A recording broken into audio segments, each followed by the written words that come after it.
Are you frustrated with how fast the real estate market is right now? You're not even able to offer on a property. So, today I want to go over a process that I've come up with and crystallized over the 9 years of doing real estate called the 3 day rule. Now, we didn't always have to use this rule. This wasn't something you needed forever in real estate. However, during COVID, it really taught us a lesson. And that was this huge discrepancy between the amount of buyers and the amount of sellers. Now, I don't think it's any surprise to any of you listening that there are not as many homes to go around as there are buyers here in New Jersey and in the Philly market. Now, you want to talk about what's going on in Florida or things like that, some other areas of the country, that might be different. But in a fast market, no matter when you're seeing this, if your market is fast, this is sort of the rule that you want to live by. So I'm going to go through basically the three things that you have to do in those 3 days. What are some of the ways that I see people kind of failing the 3 day rule? And then what I would have considered and really through practice and trial and error, narrowed it down to be what are the absolute best ways to make that happen. And at the end of the day, following this process is going to give you a much better chance to put offers in on properties and even have a chance with these things. Whereas before, you may be kind of seeing a house come up, you don't even have a chance to walk in the front door. So I'm going to kind of go through some of the stuff that I have prepared for us and just really, really lay this out for you. So let's talk about it. The 3 day rule basically says you have 3 days to do three things, right? Those three things are effectively one, you got to know about it. Two, you got to put eyes on it somehow. And three, you got to offer on it. And the it we're talking about is a property, right? So in 3 days, when a new home hits the market, you have 3 days to do these three things. We're getting some duplicity of three here. Know about it, see it, and get an offer in on it. So how do we accomplish those things? So let's talk about kind of the issues that gets presented just with this and kind of the best ways to handle each. So first thing on this list for me is identifying ineffective property searches. There are two types of searching when you're a home buyer. Originally, when you're just considering buying a home, you're going to spend a lot of time just looking at Zillow, looking at Realtor.com, Redfin. You're going to be looking at a random website. You're going to be clicking on Facebook ads. You're going to be kind of just exploring home ownership. I call this the voyeuristic part of your search. You're just looking, right? You're just kind of enjoying what it would be. You're kind of imagining yourself in certain homes and certain kitchens and things like that.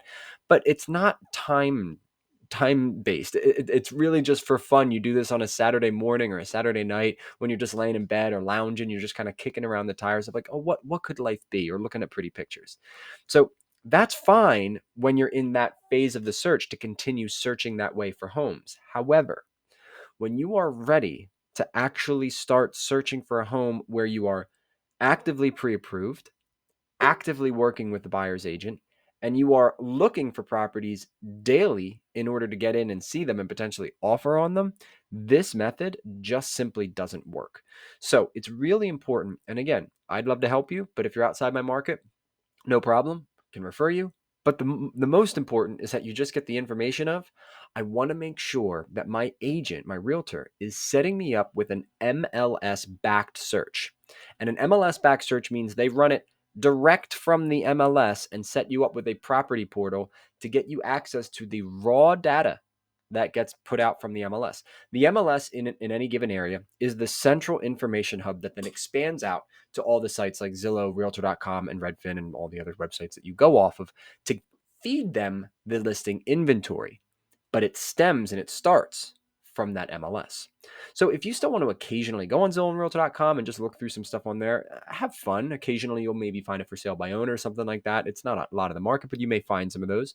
But really, the best way to go about being able to know about it in a timely manner is to make sure that your search is either a daily or an instant search set up direct through the MLS through your realtor.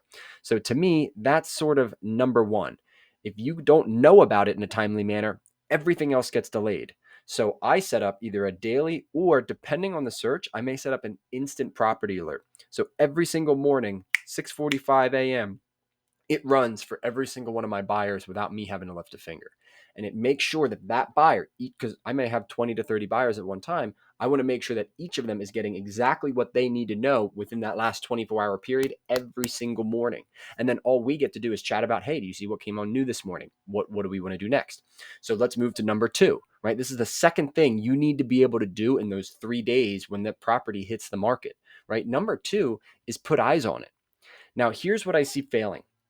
When buyers first start, they're kind of taking that, oh, we would just look, we'd go to open houses and we would see some stuff on the weekends and things like that. We're just looking at pictures, but we work during the week, so we really won't have a lot of time to see it during the week. You've already failed. You have already failed your own search. If you come into a search thinking I'm only going to be able to see homes on the weekend, personally, it would be hard for me to represent you properly, because there would be a lot of homes that are going to come and go that you're never going to be able to see. And that's going to be really frustrating to you. Trust me, I've seen it 1,000 times. What you want to do is, when you commit to being actively pre-approved and actively working with your realtor, there is going to be a month to 2 months where your life is going to have to kind of be put on the back burner a little bit for all the fun things you may want to do or all the different obligations you have after work. You're going to have to go see a property at 5:30 in rush hour. You're going to have to go that night to go see something. I've even had buyers kick out on a lunch break to come see a property with me. So the first issue that I would see with being able to actually see it, which is our number 2 issue, the biggest problem I have is that people roll into this like, oh, I'm only going to see stuff on the weekends when I have time. No, you will have already discounted a majority of the homes on that search, because properties can be listed on a Monday. They could be gone by Thursday. So if you only go out on Saturday, there could be an entire slew of properties that get listed and sold without you ever even seeing them. The second part of this that I find is the way you solve it. One is to, again, be a little bit more open with your schedule and just recognize like, hey, we're not going to be able to do every single thing we want while we're actively searching. We're going to have to make time for this, right? The other aspect is, make sure your agent is really good at virtual tours. I tell people all the time, I said, look, you work 9 to 5, so do I a lot of the times, right? Now I work 9 to 9, 7 days a week, but that's for the majority of it. 9 to 5, listings are open. There's nobody seeing them then.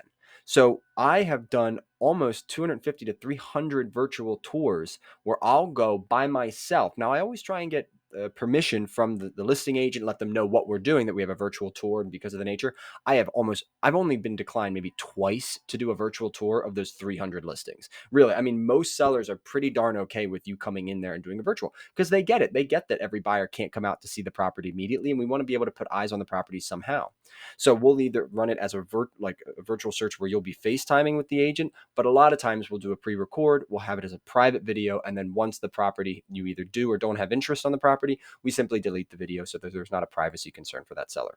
But virtual tours are not just walking through with your phone, because we've all seen our mom and our grandparents try and show us around, and they got the camera looking at their face. You don't know what's going on. There is an art to doing a good virtual tour. I have a couple $100 gimbal that I use to make sure I walk around the house. We have good audio equipment to make sure that you can actually hear what we're talking about. We get up into attics, we get into crawl spaces, we walk the entire property. So you really can see a majority of this home, even if you physically can't get there that second. All right. So that's the second big thing that comes up during this 3-day rule. So first, you got to know about it. That's that MLS search. Second thing is, you got to be able to put eyes on it somehow. You're either going to do it yourself after work potentially, or maybe if it comes up on the weekend, that's fine, with your agent, or your agent may go and do a virtual tour on your behalf so that you could at least watch back a playback video or something like that. But number 3 is, you have to be able to offer on it in that 3-day. And what I basically tell people a lot of times is, it's not that every home you won't have the ability to offer after that 3-day point. The bigger issue is that the likelihood that you'll be able to offer on that property will drop dramatically after 3 days, especially if it's a good home in a good in a good town, right? With all the different things that the majority of buyers will want. You know what these areas are in your market. Those houses are going to go quick. And so the third thing we have to make sure we're able to do within those 3 days is be able to offer on the property. Now, again, I see a lot of people coming into this. They've never sat down and done a buyer strategy session with their realtor. So they've never gone over, what is even included in an offer? What are the things that I have to do? And a lot of times you go out, those first couple houses you see, you find one you really like, and then all of a sudden you're already at day 3. You have to sit down and your agent has to kind of explain to you, all right, here's how we build an offer. Here are the different things that are included. And some of you may take that at face value, but a lot of you will want to talk to a parent about that, talk to a friend about that, talk to a sibling about that who recently went through this. And by the time you've done your information feedback loop with all the people that you know, it's now 2 more days later and that property's under contract. So the big failure I see a lot of buyers making when they get into this process is they're not planning how to make offers before they even see the first house. When I do a buyer strategy session with a client, and that's the first big meeting you have with an agent, is a buyer strategy session to say, hey, I want to learn about the process. I want to tell you about my search, and I want to discuss the financing options that I have. That's what a buyer strategy session does. And in that very first part where we go over the process, we're talking about we set up the search, we start to tour homes, I might do virtuals, and then we make an offer. Here's how we make an offer. Here are the components that are included. Here's why we offer certain things given the nature of this particular home, right? So it's not a pre-made template because it changes on every single home, but there are a couple common themes that we do use. And the reason why I like to basically go over those things with you ahead of time is that as you begin looking at homes online, you're thinking about these offer terms and you're saying, oh, you know what, on a house like that, we may offer this or we may offer that. And so you're already kind of mentally preparing yourself for the offer conversation. Then when you physically go and tour a property, we're seeing it and we're saying, yeah, on a home like this, I would never go as far as, this type of a term, whether it be an appraisal term or an inspection term or something that we would include or try and amend during attorney review. You are already knowing, kind of going into, before you even sit down with your agent to prep the offer, you're already thinking along those terms. So that's the other thing for me, is that in order to make an offer on a property, you need to be efficient.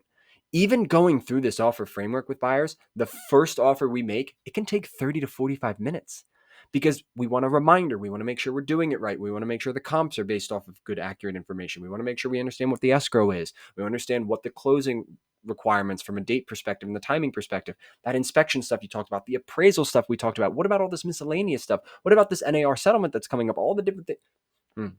If you don't prep that ahead of time, it's going to be very frustrating. And I always tell people, it's one thing to learn about stuff when the stakes are low because you can explore it properly. But when the stakes are high, you have highest and best due in 45 minutes and you've never prepared an offer before. And all of a sudden you and your agent are like, okay, we gotta really discuss really important stuff. And we have 40 minutes to do it so I can get this offer in before the deadline. It's going to cause a lot of unnecessary stress. And I've seen a lot of buyers just tap out and say, like, this is too much. I can't do this right now. We're going to have to back off. And almost every time it's because we didn't take the steps up front to handle this stuff. So these are kind of the big things for me, right? So the 3-day rule, this is absolutely meant as the antidote to what a fast market is. And it really is 3 days to do 3 things. You have 3 days from the time a property hits on market to know about it. Make sure you have that MLS back search. 2, put eyes on it. Either get out there during the week after work to see it, take a lunch break if you have to, or make sure your agent can do a good virtual tour for you. And 3, you want to be able to offer on that property. Now, the one thing I always want to talk to you about in New Jersey specifically, can't do this in PA, okay? Because PA doesn't have what we have, is called an attorney review. When you submit an offer on a property in New Jersey, you can do so sight unseen. Now, you can do it in PA too. It's just this mechanic doesn't quite work.